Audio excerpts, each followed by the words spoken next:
Months after the U.S. pulled out of the Iran nuclear deal, its new sanctions on the country have finally kicked in, with foreboding in Tehran. I don't need the news to tell me that sanctions have started. I'm feeling them in my bones. The U.S. has accused Iran of having links to terrorism and destabilizing the Middle East. The Trump administration announced a new strategy to fundamentally alter the behavior of the Islamic Republic of Iran's leadership.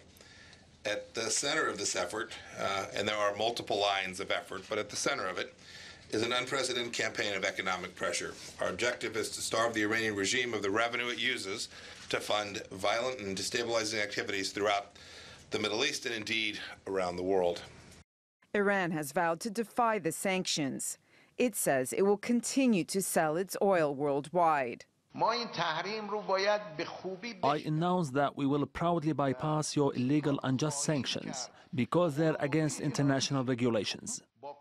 8 countries, including Turkey, Japan, and China, have been given temporary waivers and can continue buying Iranian oil without facing U.S. punishment. Yet Beijing still doesn't approve.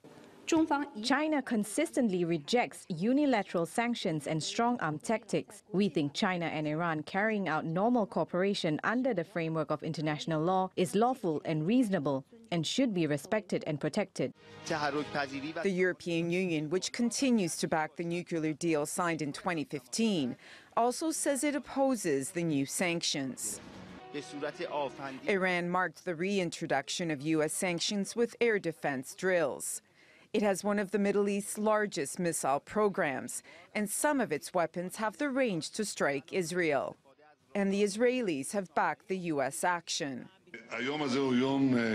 Today is an historic day. It's a day where the United States has imposed the harshest sanctions on Iran, the harshest sanctions that have been imposed on Iran since the effort to control its aggression began.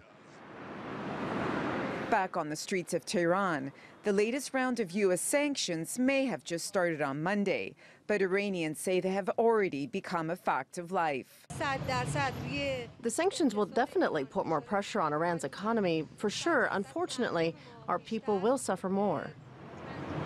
Many Iranians hope their government will be able to find solutions. Others are not holding their breath for a quick fix of the country's economic troubles. Pirovolakis, TRT World.